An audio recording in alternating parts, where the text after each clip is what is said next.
কেউ কারোর জন্য দুনিয়ায় থামে না। আমার মৃত্যু তোমার লেগে আটকাইবে না, তোমার মৃত্যু আমার জন্য আটকাবে না, কারো জন্য আটকাবে না। প্রত্যেকেই একদিন আপন গন্তব্যে, আপন কবরে ফিরেই যাবে। আর কেউ না মরলো আমি মরে যাব, আমি না মরলো তুমি মরে যাবে, মানে কেউ কারো জন্য আটকাবে না। এই জন্য দোস্ত, এটা কোরআন থেকে বললাম। আল্লাহ তাআলা বলেন, আরাআইতা মান ইত্তাখাযা ইলাহাহু হাওয়াহু আফা আনতা তাকুনু আলাইহি ওয়াকিলা আম তাহসাবু আন্না আকসারাহুম ইয়াসমাউনা আও ইয়াকিলুন ইনহুম ইল্লা কাল আনআমি বাল হুম আযাল্লু সাবিলা।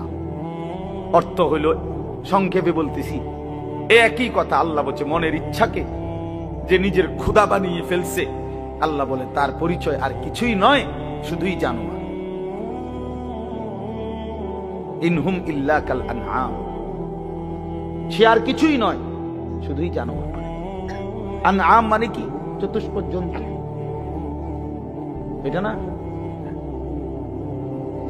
বাল হুম আযাল্লু সাবিলা, আল্লাহ বলেন বরং সে জানোয়ারের চাইতেও বেশি পথহারা, গুমরাহ। কেন? এক কুকুরও বুঝে এই লাঠিটা যে উঠাইছে ওটা দিয়ে আমারে মারবে, তাই জন্য কুকুর ভাগ্যে যায়। তাহলে কুকুরেরও এদুর আকল আছে যে আমারে এই লাঠির থেকে বাঁচা উচিত। কিন্তু এই জানোয়ারে, এই চতুষ্পদ জন্তু বুঝে না যে এই গুনাহ আমারে জাহান্নামের আগুনে জ্বালায় ফেলবে, এটাও যে বুঝে না, এতটুকু আকলও যার কাজ করে না। এই জন্য আল্লাহ বলছে বরং সে জানোয়ারের চাইতেও বেশি পথহারা। বাল হুম আযাল্লু সাবিলা, জানোয়ারে যেদুর রাস্তা চিনে, আল্লাহ বলছে এ এদুরও চেনে, এতটুকু চেনে, তার চাইতে বেশি পথহারা, তার চাইতে বেশি পথ। হাইওয়ান জানোয়ার তো এটা বুঝে যে আমার উপরে শরীয়তের কোনো বিধানে নাই, তো আমার আর হালাল হারাম কিনা? কথা বোঝেন না? গরু ছাগলের কোনো হালাল হারাম কিছু আছে?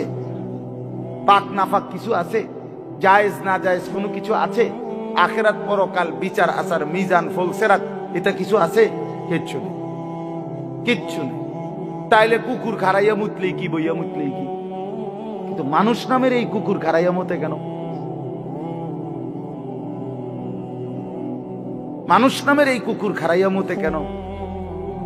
অর্থ অসুবিধা নাই, প্রকৃত কুকুর তো খারাইয়া মুতলে, ঠ্যাঙালগি দিলে তার জন্য তো এটা গুনাহ না, কারণ তার তো গুনার কোনো সিস্টেমে নাই। কিন্তু মানুষ নামের এই কুকুর যে খারাইয়া মতে, তার তো গুনাহ হয়। তাহলে বোঝা গেল সে তো ওই চতুষ্পদ জন্তুর থেকেও বেশি পথ। প্রিয় বন্ধু, নিজের উপরে দয়া করো, নিজের উপরে রহম করো। প্রিয় সাথী, নওজোয়ান, নিজের ভালো বোঝো। এই জন্য বললাম, আত্মপরিচয়, আত্ম উপলব্ধি অনেক বড় নিয়ামত। নিজেকে বুঝা, নিজেকে চেনা, আত্মসম্মান। মানুষের আত্মসম্মান বড় সম্পদ। অনেক মানুষ আছে পৃথিবীতে আত্মমর্যাদার কারণে প্রয়োজনে না খাইয়া মরে যায়, কিন্তু মাথা নোয়ায় না কারো কাছে। প্রয়োজনে সে মরে যাবে, কিন্তু হাত পাতবে না কারো। সাহারায় ওরা ধুকে মরে, তবু পরে না শেকল পদ্ধতির। এটা আমরা কবি নজরুলের কবিতায় পড়ছিলাম যে কেন আল্লাহ তাআলা নবী সাল্লাল্লাহু আলাইহি সাল্লামের জন্য মক্কার কুরাইশদেরকে অধিকাংশ সাহাবী হিসাবে নির্বাচন করলেন কেন? পৃথিবীতে একমাত্র জাতি ছিল মক্কার কুরাইশরা, যারা প্রয়োজনে সাহারা মরুভূমিতে মরে যাবে দুকে দুকে, কিন্তু কারো গোলামি, কারো সামনে ঘাড় নোয়ানো, কারো পরাধীনতা স্বীকার করা, এইটা তাদের স্বভাবে ছিল না। এই জন্য আরব উপদ্বীপে এই মক্কার জনগোষ্ঠীর উপরে তৎকালীন যুগে দুইটা সুপার পাওয়ার ছিল। একটা ছিল রোম সাম্রাজ্য, একটা ছিল পারস্য সাম্রাজ্য। ওই দুই সাম্রাজ্যের কেহই কোনোদিন একদিনের জন্য আরব এই উপদ্বীপে মক্কাবাসীর উপরে ক্ষমতা, প্রভুত্ব তাদের আয়ত্তায় আনতে পারেন। এটা ঐতিহাসিক কথা। মানে তাগরে ঘাড় নোয়াই পারে নাই তাগর লাগে। এরা অদম্য ছিল, কারোর সামনে মাথা নোয়াবে। আমার স্বাধীন, শুধু বকরির দুধ খাইতো, শুধু যাযাবরের জিন্দিগি। কিন্তু মানে সর্বদিকে কম, কিন্তু এর পরেও আত্মসম্মান সাংঘাতিক। এই জন্য আল্লাহ তাআলা বলছেন যে কেন নির্বাচন করলাম, এক অদম্য জাতি আমি বন্ধুর পাশে দিলাম। এমন সাহাবী বেশি দিন আর লাগছে না, 16 থেকে 20 বছরের ব্যবধানে পরবর্তী গোটা পৃথিবীতে কালেমার পতাকা উড়ায় দিয়েছে। সারা পৃথিবীতে, আফ্রিকা পর্যন্ত সারা পৃথিবীতে পতাকা উড়ায় দিয়েছে। জেন দিয়ে গেছে এদের সাফ, কারণ ওই যে চেতনাটা সাংঘাতিক ছিল, আত্মসম্মান সাংঘাতিক, আত্মমর্যাদা। আটলান্টিক মহাসাগরের পারে দাঁড়িয়ে নবীর সাহাবী উকবা ইবনে নাফে বলছে যে হে এলাকাবাসী, তোমরা বলো এই সাগরের ওই পারে আর মানুষ আসেনি। তখন জনবাসী, এলাকাবাসী বলছে ওই সাগর তো অথই সাগর, আমাদের পূর্বপুরুষ থেকে কারো জানা মতে এই সাগরের ওই পারে মাটিও নাই, মানুষ তো পরের খবর, এ তো অথই সাগর, এর কোনো কুল কিনারা নাই। হযরত উকবা ইবনে নাফে 22 বছর বয়স্ক সাহাবী, পুরো আফ্রিকা বিজয় করে এই আটলান্টিক মহাসাগরের পারে দাঁড়িয়ে নিজের ঘোড়ার 2 পাও ভিজাইছে, ঘোড়ার পাও পানি, সাগরের পানিতে ভিজাইয়া এরপরে আল্লাহকে বলছে, আল্লাহ তোমার বান্দারা সাক্ষী দিছে সাগরের ওই পারে নাকি কোনো মানুষ নাই, এই জন্য আমি থেমে গেলাম। যদি খোদার কসম মাওলা একজন লোক বলতো ওই পারে একজন মানুষ আছে, আমি আল্লাহর কসম রব এই ঘোড়া নামায় দিতাম, ওই লোকটার কাছেও কালেমার দাওয়াত পৌঁছাইতাম। একজনের জন্য আমি সাগর পাড়ি দিতে রাজি আছি, কিন্তু কেউ তো বলে না আর কোনো লোক নাই, এজন্য থেমে গেলাম। এই ছিল জিন্দেগি বন্ধু। এজন্য বললাম প্রিয় ভাই আমার, সবাই সবাই যার যাদের, তোমারে নিয়া আমারে নিয়া ইয়াহুদি নাসায়, বান্দরের খেলা খেলায়।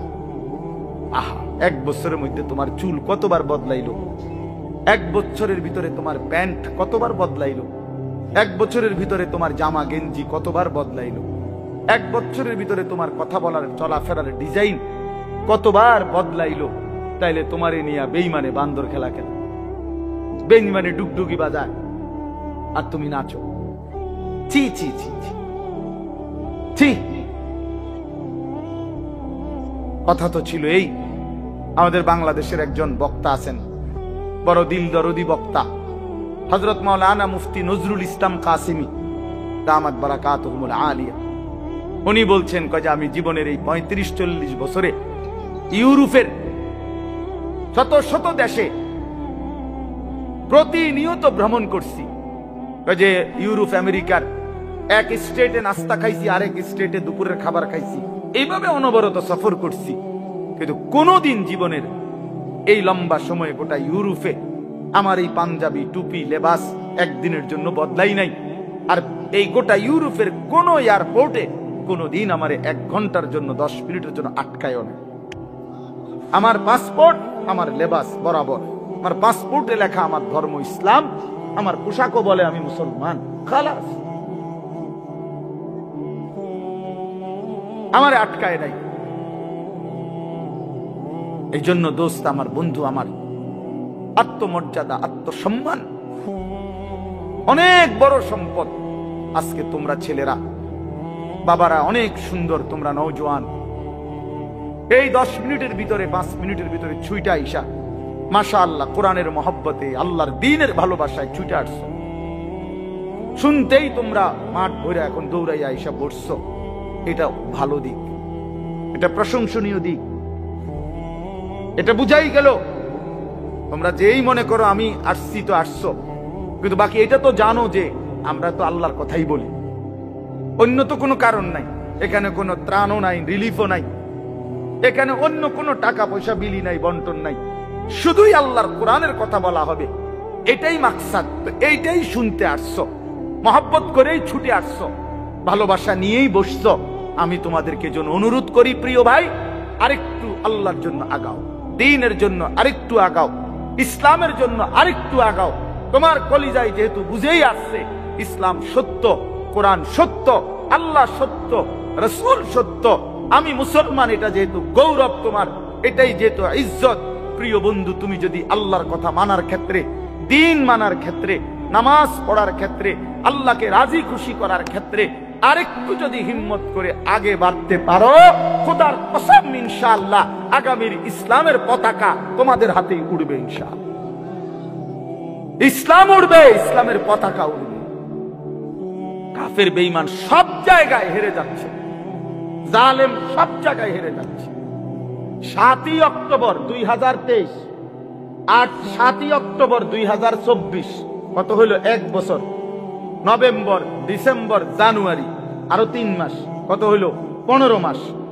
প্রায় 15 মাসে এই ইসরায়েলের ইহুদি কুত্তারা গাজা, একটি এলাকায়, ফিলিস্তিনের একটি অঞ্চলে গাজা, এখানে 47,000, তাদের হিসাবে, সরকারি হিসাবে 47,000 ইমানদার মুসলমানকে শহীদ করছে এই গত 15 মাসের অব্যাহত আক্রমণে। 47,000, বাস্তবে আরো অনেক বেশি। আমরা ধরলাম তাদের রিপোর্ট যেটা, এটাই 47,000 ইমানদারের রক্তে ঝরিয়েছে। তাদের জাতিসংঘের রিপোর্ট হলো যে গাজার সমস্ত বাড়ি ভবন যেভাবে ধ্বংস করছে, বিধ্বস্ত করছে, ধারাবাহিক যদি কাজ করে, এগুলো আবার গড়তে চেষ্টা করে, তাহলে আগামী 30 বছরেও 20 বছরেও এগুলো কইরা শেষ করতে পারবে না। এইভাবে মাটির সাথে মিশায়া দিত ভারী বসত ভিটা, লাখ লাখ মুসলমানের সন্তান রাস্তার পথের ফকির হয়ে গেছে। এতিম বাচ্চার মা নাই, বাবা নাই, স্ত্রীর স্বামী নাই, স্বামীর সন্তান নাই, পুরুষের। এইভাবে বিধ্বস্ত করছে 15 মাসের মধ্যে। বন্ধু, পৃথিবীর সমস্ত সুপার পাওয়ার, গোটা ইউরোপ এই ইসরায়েলের কুত্তাদেরকে অস্ত্র দিছে এবং সমর্থন দিছে। আমেরিকার কুত্তারা বারবার সবচেয়ে বেশি ডোনেশন করছে এই ইসরায়েলকে। এই ট্রাম্প, এই নতুন বেঈমান, এই বেঈমানও বলছে গাজাকে সমান করে দিবে ইসরায়েলের পক্ষ হইয়া। কিন্তু আল্লাহ পাক যেহেতু আছেন, 15 মাস পরেও এত রক্ত ঝরিয়ে, এত অত্যাধুনিক পৃথিবীর সমস্ত মারণাস্ত্র ব্যবহার করে, এভাবে বাড়ি ধসে দিয়ে ইমানদারকে ঘর থেকে বঞ্চিত করার পরেও বেঈমানরা আল্লাহর দয়ায় হেরে গেছে। নাকে খত দিয়া, যুদ্ধ বিরতি দিয়া ইসরায়েলের কুত্তারা যুদ্ধ থামাইতে বাধ্য হয়েছে। এই মুহূর্তে বন্ধ যুদ্ধ, আলহামদুলিল্লাহ।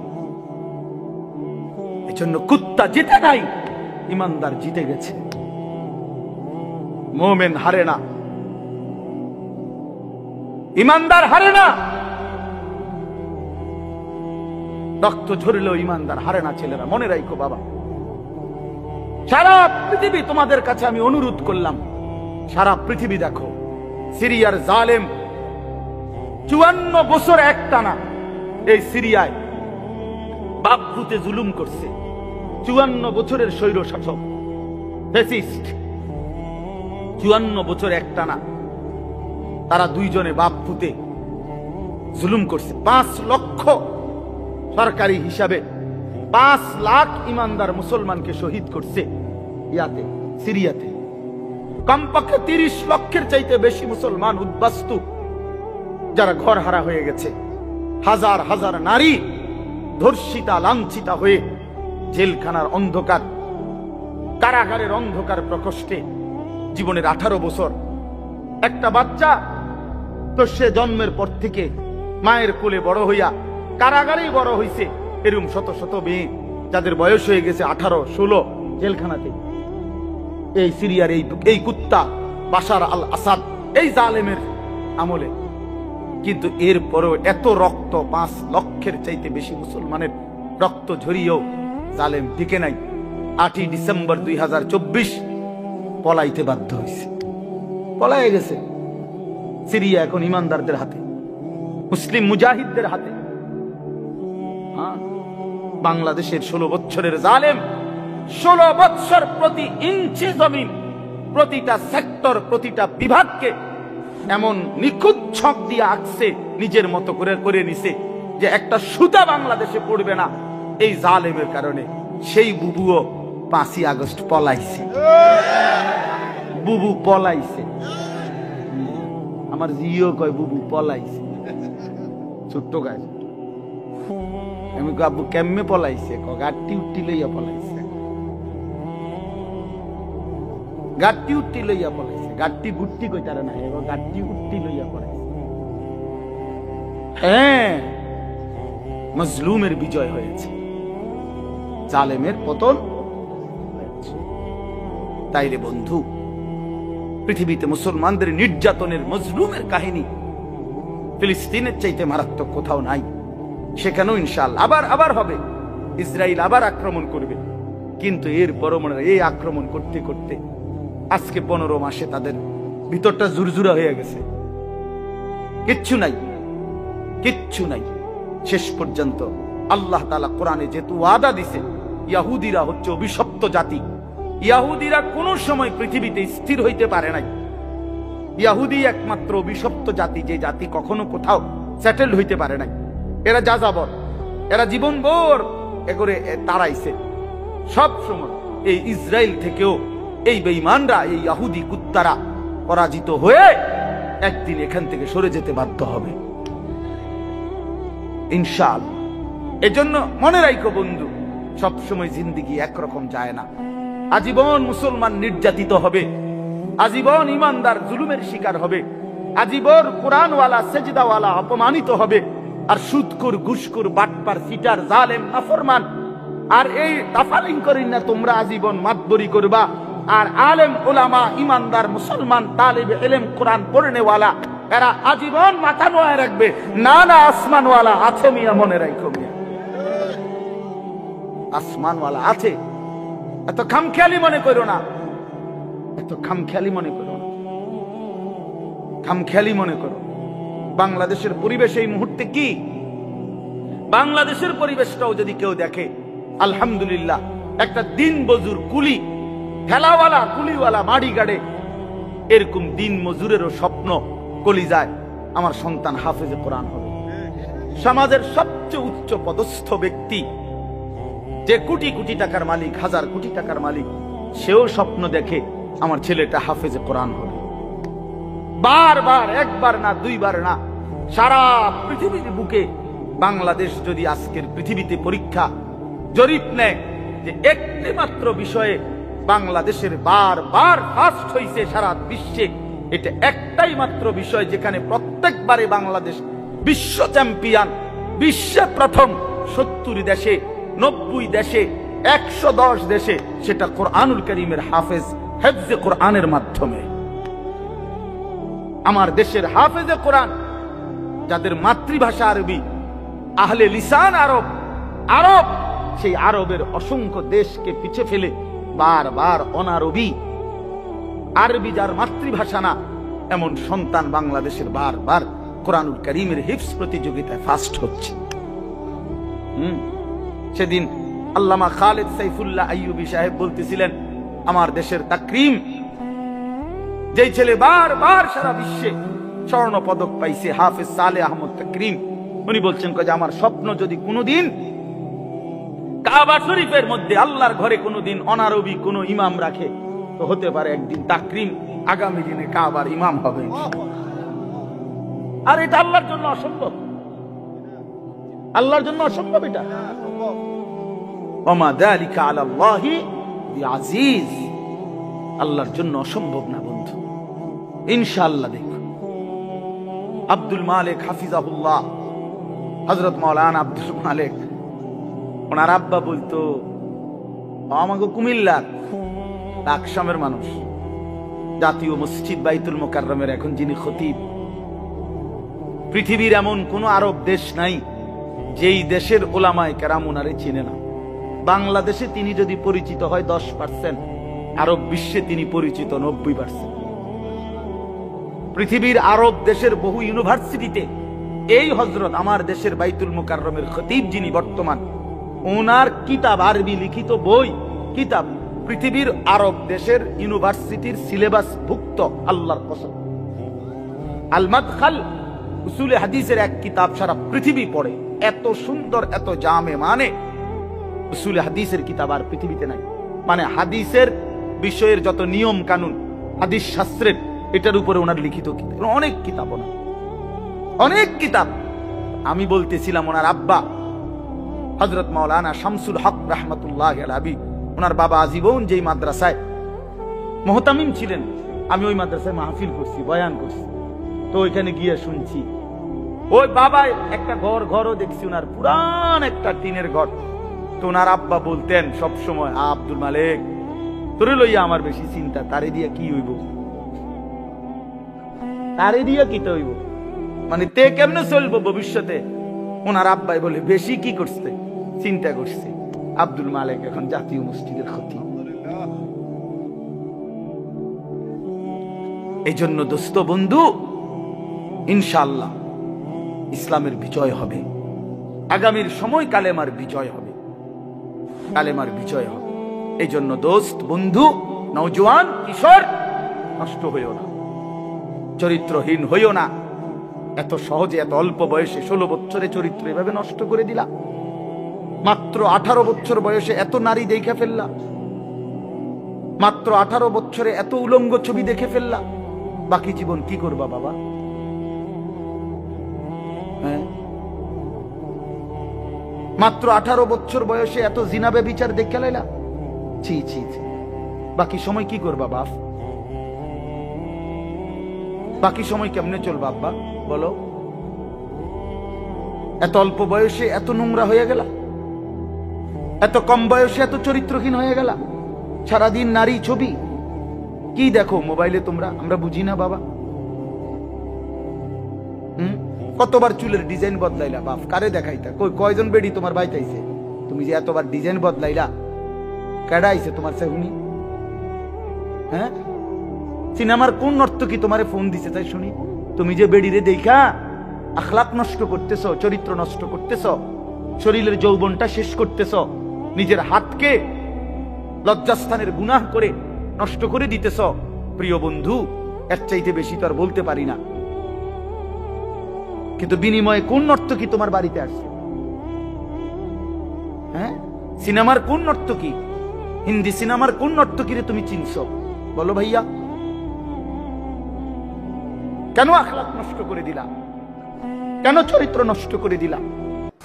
কয়জনে নামাজ পড়ছো আজকে মাগরিবের নামাজ বলো ভাইয়া? আমরা তো আলহামদুলিল্লাহ আল্লাহর দয়ায়, আমার একদিনের ব্যস্ততা দেখলে তো আপনি মাথা ঘুরাইব, কিন্তু এই ব্যস্ততার ভিতরে দিয়েও তো মাগরিবের নামাজ তো আমার এখানে এসে মাহফিল ধরতে হবে। আমি আনোয়ার ভাইয়ের সাথে কথা বলছি আসরের সময় যে ভাই আমার একটু দেরি হইব, মেহমান আসছে, মাদ্রাসায় জরুরি কাজ ছিল আমার, কিন্তু আলহামদুলিল্লাহ ব্যস্ততা ঠিক আছে, কিন্তু জামাত মাগরিবের নামাজ তো জামাতে পড়ছি। ওই দৌলতপুরের একটা গ্যাস ফিল্ড আছে, এটার মসজিদ। কেমনে নামাজ ছেড়ে দিলা ভাইয়া? চেহারা সুরত দেখলেই তো বোঝা যায় কতদিন হয় নামাজ পড়ো।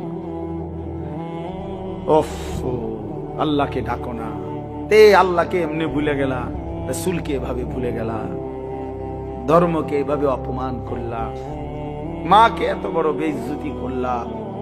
2 বছর যে মা দুধ পান করাইছে, তোমারে তিল তিল করে বড় করছে, এই উদ্দেশ্যে যে তুমি 16 বছর বয়সে শুধু নারী দেখবা, ছবি দেখবা, মোবাইলে উলঙ্গ দৃশ্য দেখবা, তুমি মালিকের একটা সেজদা দিবা না, এক ওয়াক্ত নামাজ পড়বা না, তোমার মা বুঝি তোমার এই জন্য দুধ খাওয়াইছিল? তোমার বাবার তিল তিল করা টাকা, বেচারা কেউ 16 বছর বিদেশ, কেউ 18 বছর বিদেশ, রক্তটা পানি করে পয়সা রোজগার করে, কি পরিমাণ ঘাম শরীরটা দিয়া ঝরে আরব দেশে মরুভূমিতে। আহা, 12 ঘন্টা 14 ঘন্টা 16 ঘন্টা ডিউটি করে প্রবাসী, কি পরিমাণ ঘাম ঝরে এক এক প্রবাসী। প্রতিটা টাকার মধ্যে, প্রতিটা দিনার দিরহামের মধ্যে, প্রতিটা রিয়ালের মধ্যে ঘামে ভিজা, ঘামে ভিজা।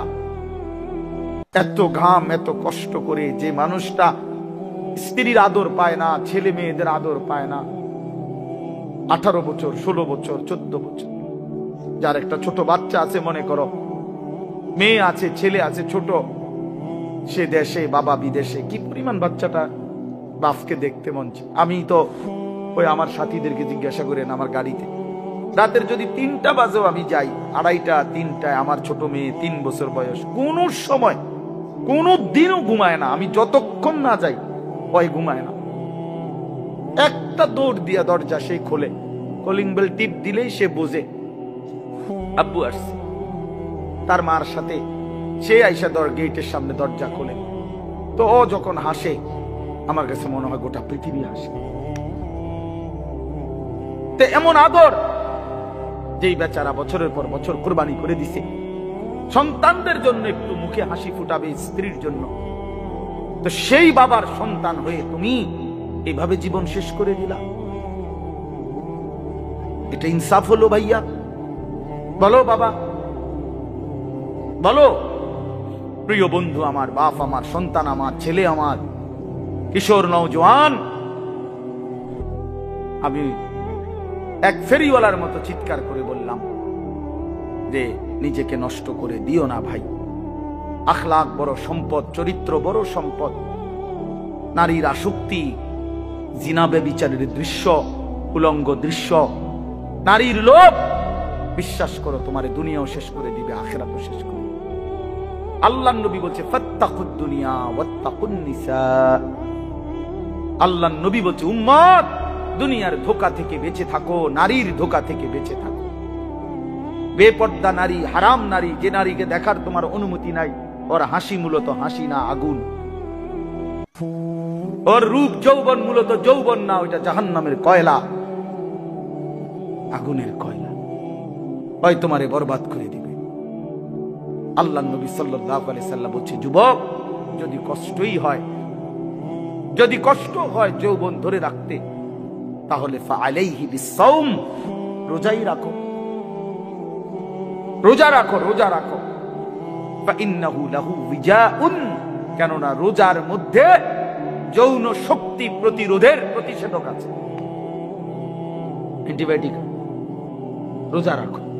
আল্লাহর নবী সাল্লাল্লাহু আলাইহি সাল্লাম ইয়া মা'শারাশ শাবাব, ডাইরেক্ট ডাক দিছি, ইয়া মা'শারাশ শাবাব, হে যুব সমাজ। কি মজাদার শব্দ, নবীজি নিজে বলছে, যুবককে আলাদা বলছে, হে যুব সমাজ। মান ইসতাতাআ মিনকুমুল বাআতা ফালিয়াতাযাওয়াজ, যার বিবাহের সামর্থ্য হয়েছে, 1 নম্বর হলো আর্থিক সামর্থ্য, 2 নম্বর শারীরিক সামর্থ্য, তো তুমি বিবাহ করো। ফাইন্নাহু আগাদ্দু লিল বাসার, বিবাহ তোমার চোখ নিচের দিকে হেফাজত করবে। ওয়া আহসানু লিল ফারজ, লজ্জাস্থানকে পবিত্র রাখবে গুনাহ থেকে। ওমান লাম ইস্তাতি', আর যদি কেউ এই মুহূর্তেই পারতেছো না, পরিবেশ, পারিপার্শ্বিকতা সব মিলাইয়া বিবাহের সময় এখনো হয় নাই, কিন্তু নিজের যৌন চাহিদা আছে, নিজের ভিতরের কামনা বাসনা আছে, এটা তো বন্ধ করে দেওয়া যাবে না। এমন কোন ট্যাবলেট দিয়া বেলে যে তার যেন আর কোনো শারীরিক কোনো যৌন চাহিদাই যেন না থাকে, এমন ইনজেকশন দিয়ে দেন না, তাহলে তো মুশকিল, এটা বিপদ। এটা তো আল্লাহ প্রদত্ত, আল্লাহ প্রদত্ত। অতএব আল্লাহর নবী বলছেন ফাআলাইহি বিসসাওম। থাক থাক, ওদিকে তাকায়ও না ভাই, এত মানুষ সবাইরে বুঝান সম্ভব না, কিছু পাগল ছাগল ফালতু এগুলা থাকবে, এটা এত তান টোহাইয়া লাভ হতো। যে দূর শুনছে দূর, আমি এত সংখ্যার চিন্তাও করি না, মানুষ হয়েছে 10 কোটি, হ্যাঁ, আল্লাহ কইলো আমি নিলাম না, কথা বুঝছেন না? মানুষ হয়েছে 50 লাখ আর কি, সব আমার আলগি দিয়ে মনে করেন 4 রাস্তার মাথা নিয়ে ওটাই দিয়েছে। আল্লাহ বলছে আমি আনিস, তোমারে নিলাম না, খালি তো লাভ হইল কি? এই জন্য এটা কোনো বিষয় না। তো আল্লাহর নবী বলেন ফাআলাইহি বিসসাওম, তাহলে তুমি রোজা রাখো। ফাইন্নাহু লাহু বিজাউন, এবং এটার মধ্যেই তোমার জন্য প্রতিষেধক রয়েছে। সবর করো, রোজা তোমাকে সবর করতে শেখাবে, রোজা তোমার চরিত্রকে পবিত্র রাখতে শুরু করে শেখাবে। এটা রাসূলুল্লাহ সাল্লাল্লাহু আলাইহি ওয়াসাল্লামের নববী প্রেসক্রিপশন, এটা নবীজির প্রেসক্রিপশন, নবীজির ঔষধ।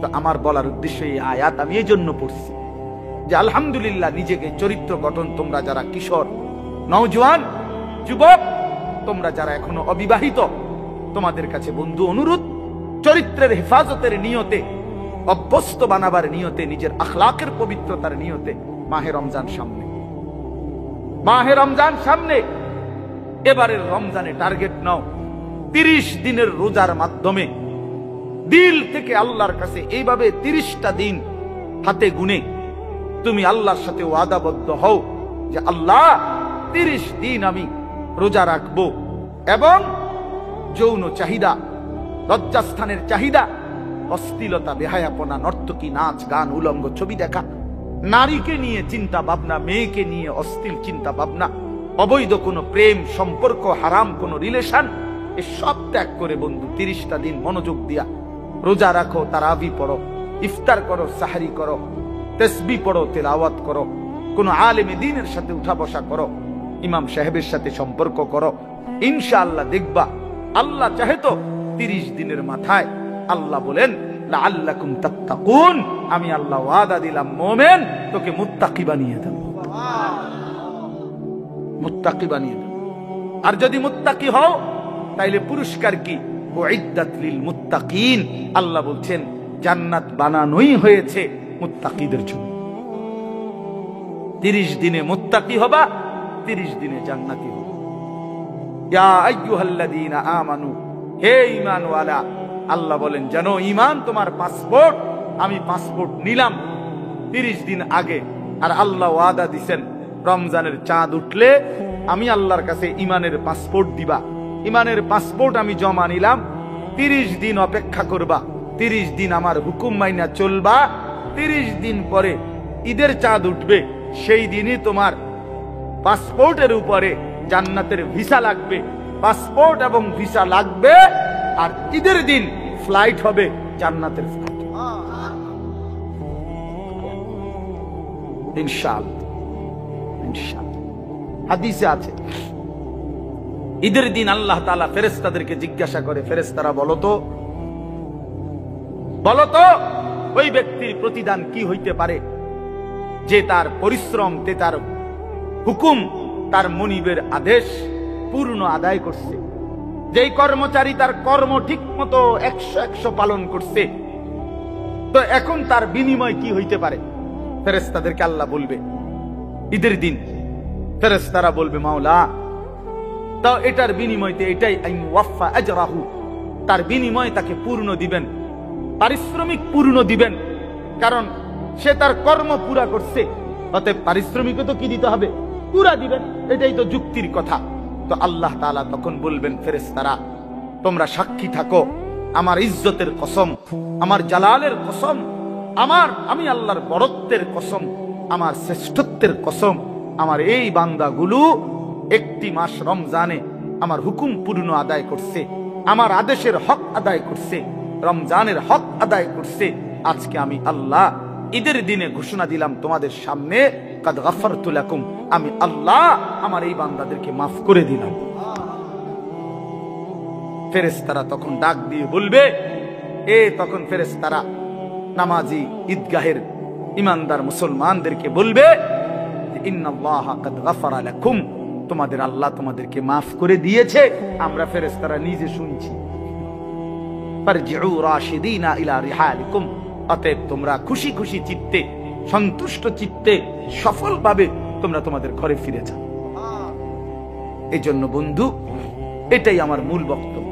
আল্লাহ তাআলা মাহে রমজান আমাদের সামনে, আর মাত্র 30-32 দিন, খুব সম্ভব 32 দিন হবে, এরকম কতদিন? 32 দিন। আর মাত্র আমার শায়েখ আল্লামা মুফতি মুশতাকুন নবী সাহেব হুজুর এখন প্রত্যেক মাহফিলে এভাবে শিখায়, বলায় যে আর মাত্র 32 দিন মাহে রমজানের শুভ দিন। কয়দিন?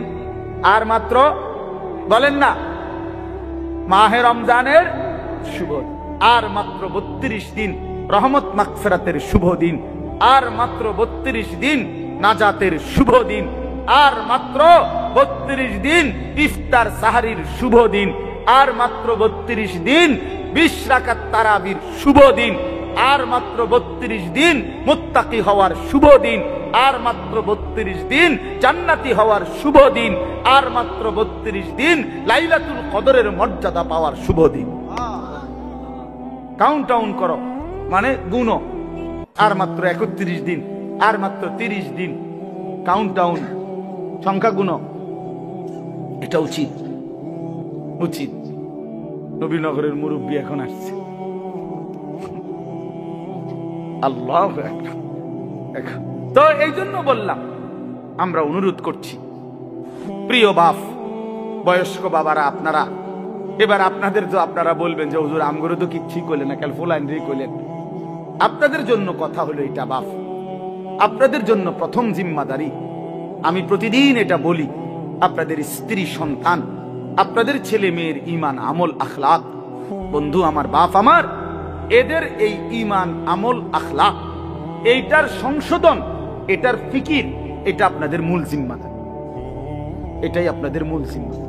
আপনারা দয়া করে ঘর যদি পুরা শেষ করতে নাও পারেন, কিচ্ছুই তো না, আপনারা যদি সোফা, খাট, পালং, পরিবারের সবটা চাহিদা, মনে করেন 4 রুমে 4টা খাট দরকার, আপনি হয়তো হায়াতে থাকতে 2টা খাট ব্যবস্থা করতে আসছেন, তেমন অসুবিধা হবে না, বাকি দুটোটা হেতে বানাইতে পারবো। আপনি দেখেন বাবা, হেতে আরো সুন্দর বানাইতে পারবো। যে মকবুল ভাই দায়িত্ব নিছে, উনি নিজে কইছে এখন, তাইলে এই জন্য সে আরো সুন্দর বানাইতে পারবে। আপনি অপেক্ষা করেন, আপনি সাদা না দিতে পারলো সে দিবে। অতএব শুধু দুনিয়া মিলাইবার জন্য আপনারা বাবারা, বয়স্ক বাবারা, অভিভাবক যারা, ছেলের বাপ, মেয়ের বাপ, স্ত্রীর স্বামী, দয়া করে বাপ, আপনারা গহনা অলংকার, আসবাবপত্র, খাট, পালং, সোফা, ফার্নিচারের জন্যই আপনারা আপনাদের এই সময় হায়াত শেষ করেন না, বরং সংসারের পবিত্র দায়িত্ব, স্ত্রী সন্তানের মূল দায়িত্ব হলো আপনার উপরে, তাদের ব্যাপারে আল্লাহর কসম, তাদের ইবাদত, তাদের ঈমান, তাদের আমল, তাদের আখলাক। আপনার বিবেক দিয়ে ভাবা উচিত, আমার ছেলেটা 16 বছর কোনোদিন ফজরের নামাজ পড়ে না, আমি কেমন বাপ, আমার ছেলেটা কেমন ছেলে। আমার মেয়েটা কোনোদিন পর্দা করে না, আমি কেমন মা, আর আমার ছেলের মেয়েটা কেমন মেয়ে। বলেন, আমার ছেলে সারা রাত সারা দিন মোবাইলের উপরে পড়ে থাকে, বন্ধুদের আড্ডা, আহা কত ছেলে আছে তাদের বাপ কদুর সুকি দিও উকি দিও ফোলাগারে দেখেন। এই সুরে এমন সুর, এমন ডাকাত, এই ডাকাতের সবচেয়ে বড় শত্রু তার বাপ। এই ডাকাইতে শুধু সুরের মতো আইসা ভাত খাইয়া যায়, সর্বোচ্চ চেষ্টা করে বাপে যেন না দেখে, বাপে যেন না দেখে, কোন রকমে চুরি করিয়া ঘরে ঢুইকা বাটটা খাইয়ে আবার বাইর হয়ে যায়, আবার মোবাইল নিয়া বন্ধুদের আড্ডায়, আহা, কারণ সে জানে, সে শত্রু মনে করে তাকে, যে তাকে কিছু নিষেধ করে অশ্লীলতা গুনাহ থেকে, যে কাছে তাকে কিছু রাগঢাক করব, কিছু ধমক দিব, এই জন্য সে, যে তাকে উপকার করতে চায় সে তাকে দুশ্মন মনে করে। আর যে বন্ধু তারে একটার পর একটা অশ্লীলতা, নারী, ছবি, বেহায়াপনার মধ্যে লাগাইয়া রাখে, সে তাকেই কেবল বন্ধু মনে করে, ও ফ্রেন্ড, আর বাবা দুশ্মন। ওই হলো বন্ধু। বন্ধু হলো সে, যে আমার নিজের এমবি শেষ হয়ে গেলেও যে বন্ধু নিজের এমবি দিয়া, নিজের মোবাইল দিয়ে আমার উলঙ্গ ছবি দেখতে হয়, দেখ, সেই তো বন্ধু, সেই তো বন্ধু। বন্ধু তো সে, যে আমি মদের আড্ডা চিনতাম না, আমার প্রিয় বন্ধু আজকে আমাকে নেশার জগতে, অন্ধকার জগতে আমারে ঢুকায় দিছে, সেই তো বন্ধু। সেই তো বন্ধু, যে আমি নারী চিনতাম না, কোন মেয়ের সাথে আমার সম্পর্ক প্রথমে ছিল না, আমার বন্ধু নামের ইবলিস, আমার বন্ধু নামের শয়তান আমার একটা নারীর সাথে সম্পর্ক করে দিছে, একটা মেয়ের সাথে পরিচয় করায় দিছে। আহ, আল্লাহ রাসূল সাল্লাল্লাহু আলাইহি ওয়াসাল্লাম বলছে, কিয়ামতের আলামত অনেকগুলোর মধ্যে 4টা আলামত, এরকম নবী বলছে, আতা আর রাজুলু ইমরাআতাহু আক্কা উম্মাহু আদনা সাদিকাহু আকসা আবাহু। নবীজি বলছেন, এই 4টাও কিয়ামতের আলামত। একটা হলো ব্যক্তি তার বউয়ের গোলামি করবে, মার নাফরমানি করবে, বাবাকে দূরে সরায় দিবে, বন্ধুকে আপন করে। এই 4, স্ত্রীর গোলামি করবে, বেডি যেটা কই এটা, বেডি কবে চাঁদ, এটা চাঁদে, দুপুরে মনে করেন, দুপুরে যদি বউয়ে কয় কি সুন্দর চাঁদ উঠছে, আসলে তো চাঁদ এত সুন্দর হয়, তুমি না বললে তো খেয়াল করতাম না। বোঝেন না মুখবুল ভাই, কয়টা দুপুর 12টায় চাঁদ এটা। আরে বলো কি তুমি, তুমি না বললে তো ভাবতেই পারতাম না যে চাঁদ এত সুন্দর হয়। কিন্তু এই কথাটা তো বলা উচিত, বেডি রে, কি গো বেডি, কি কইলা তুমি, দুপুর 12টা বাজে বুঝি চাঁদ ওঠে না? ও বলছে, ওয়াইফ বলছে এইটাই চাঁদ, যেটা সূর্য এটা মানুষের কাছে সূর্য লাগলো, এটা আমার ওয়াইফে যেহেতু বলছে চাঁদ, এটা চাঁদ। এরকম অসভ্য এমন গোলাম, নারীর গোলাম, নারীর চাকর, স্ত্রীর চাকর, মাকে জুলুম করে। আল্লাহ নবী সাল্লাল্লাহু আলাইহি সাল্লাম বলেছে তিনটা গুনাহ, সবচেয়ে বড় গুনাহ একটা হলো আল ইশরাকু বিল্লাহ, আল্লাহর সাথে শিরিক করা। 2 নাম্বার হলো উকুকুল ওয়ালিদাইন, মা বাবার নাফরমানি করা। 3 নাম্বার হলো শাহাদাতুজ জুর আও ক্বালা কাউলুজ জুর, মিথ্যা সাক্ষ্য দেওয়া অথবা মিথ্যা কথা বলা। নবীজি বলছে এই তিনটা হলো আকবারুল কাবায়ের, সবচেয়ে বড় কবিরা। মাকে কষ্ট দেয়। আমাদের বাংলাদেশের একজন বুজুর্গ আছেন, আমাদের আদিব সাহেব হুজুর আল্লামা আবু তাহের মিসবাহ, এই হুজুরের একটা লেখা আছে, মাকে রাজি করো, দুনিয়া আখিরাতের কোথাও আটকাবে না। মাকে খুশি রাখো, মাকে খুশি রাখো, মায়ের মুখে হাসি ফুটাও, তোমার জান্নাতের দুয়ার খুলে যাবে। বাবার মুখে হাসি ফুটাও, তোমার জান্নাতের দুয়ার খুলে যাবে। এই জন্য আমি অনুরোধ করছি, আমার কথা শেষ। আজকে নওজোয়ান কিশোর তরুণ বাবারা, বয়স্ক বাবা, আপনাদেরকে বললাম, আপনাদের ছেলে মেয়ে স্ত্রীর নামাজের ফিকির করেন, রোজার ফিকির করেন, রোজার ফিকির করেন। আল্লাহ তাআলা বলছে ওয়া'মুর আহলাকা বিস-সালাহ, আপনি পরিবারের সদস্যদেরকে নামাজের আদেশ করুন, এই জন্য আল্লাহর আদেশ।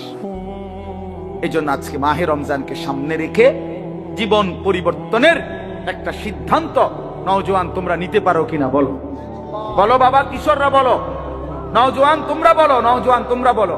আমার একটা অনুরোধ, আমার একটা হাত নামাও, আমার একটা অনুরোধ হইল, এখানে যাদের বয়স 30-এর উপরে, আপনারা বাদে, আপনারা যেমনে আছেন এমনি বসবেন। 30-এর ঊর্ধ্বের বয়স যাদের, এরা উঠেন না। বাকিরা 30-এর নিচে যাদের বয়স, তোমরা দাঁড়ায় বলো, দাঁড়াও, দাঁড়াও, ইনশাআল্লাহ দাঁড়াও। নওজোয়ান ওঠো, নওজোয়ান জাগো, নওজোয়ান বলো, নওজোয়ান হিম্মত করো, নওজোয়ান আগে বাড়ো, নওজোয়ান পতাকা উড়াও, নওজোয়ান ইসলাম উড়াও, নওজোয়ান।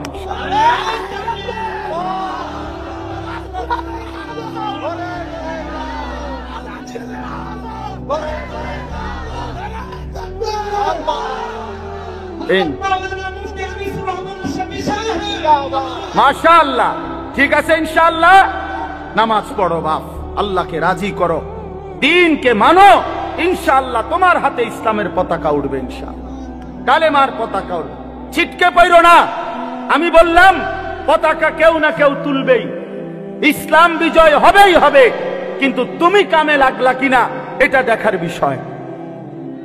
আবারও বলছি, প্রয়োজনের মুহূর্তে যদি দল থেকে ছিটকে পড়ো, ইমানের পতাকা যদি তুমি ধরতে না পারো, মাহাদির পতাকা যদি তুমি ছুঁইতে না পারো, দাজ্জালের বিরুদ্ধে যদি সিনা টান করে দাঁড়াইতে না পারো, একদিন তোমার মৃত্যু হবে বেঈমানের মৃত্যু, কুকুর বিড়ালের মৃত্যু, জন্তু জানোয়ারের মৃত্যু হবে, মনে রাখো। নারী তোমারে একদিন জাহান্নামে নিয়ে, অশ্লীল ছবি তোমারে জাহান্নামে ফেলে দিবে, দুনিয়া তো ঘৃণিত হবে, লাঞ্ছিত হবে, লাঞ্ছিত হবে। এই জন্য দয়া করে চরিত্রহীন হইও না, আখলাক নষ্ট করো না।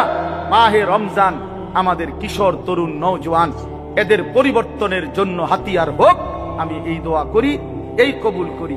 আল্লাহ তাআলা আমাদের সব নেক তামান্না কবুল করেন। আজকের এই মাহফিল আল্লাহ তাআলা ভরপুর বরকত দান করেন।